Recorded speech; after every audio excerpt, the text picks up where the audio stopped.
Cameroun, Bandou, Africa, Bandou, through the world, Bandou. Autre son qui... Le Chakapman. Exactement. Alexandre Dosson qui a l'intention d'être propriétaire d'un club du côté de la République démocratique du Congo. Le Diable Noir, non? Diable Noir, voilà, club évoluant en première division.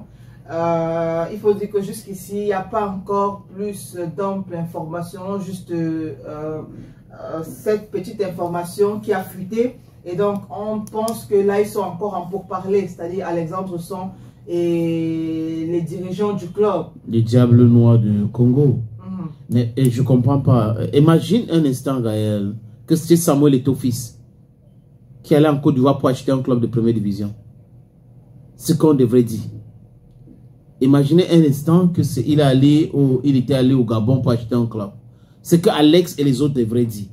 En fait, c'est comme si lui n'a pas le droit de faire certaines choses, mais d'autres peuvent le faire. Pourquoi est-ce que Alex n'investit pas dans le football local? Il est parti du Cameroun, non? Pour arriver au sommet. Pourquoi est-ce que lui, Alexon, ne se dit pas, ok, je vais investir au Cameroun, je peux acheter Union de Douala, je dis n'importe quoi. J'achète Bamboutus de Bouddha, j'achète Aigle de Kongsamba, j'achète, pourquoi pas investir localement? Il faut aller investir ailleurs pour venir commenter les choses du Cameroun et donner des leçons aux gens et du patriotisme. Moi, je suis ceci, je suis cela. Et vous allez trouver quand même des gens qui vont apprécier ce que Alex est en train de vouloir faire, d'aller acheter un club au Congo. Certes, c'est l'Afrique, il n'y a pas de problème. Mais je dis, ceux qui passent le temps à donner des leçons à Samuel Eto'o, à donner des leçons aux autres, devaient aussi prêcher par des exemples. Aller acheter un club au Congo-Brazzaville, alors que nous sommes au Cameroun et nous avons des clubs au Cameroun, ça pose un énorme problème. On va nous dire c'est le business. D'accord, c'est le business. Mais quand ça concerne les autres, que Alexon et ses amis là se taisent. Bon. En espérant qu'il n'y aura pas de polémique d'ailleurs, du moins en espérant que maintenant, à partir de lui, les autres auront également la possibilité de faire ce qu'ils veulent.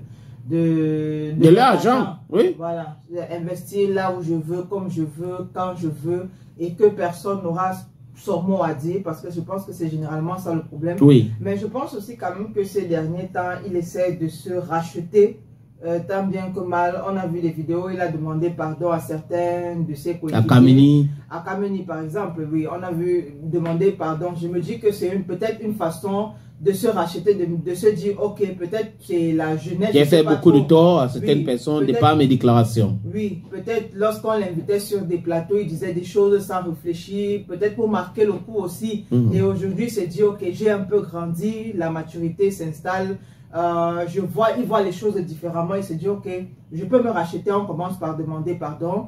On essaye d'éviter certains sujets, on essaye d'éviter certaines personnes, si on peut les éviter, aussi longtemps qu'on peut les éviter, ou du moins éviter tout ce qui tourne autour de ces personnes-là. Ou les polémiques inutiles.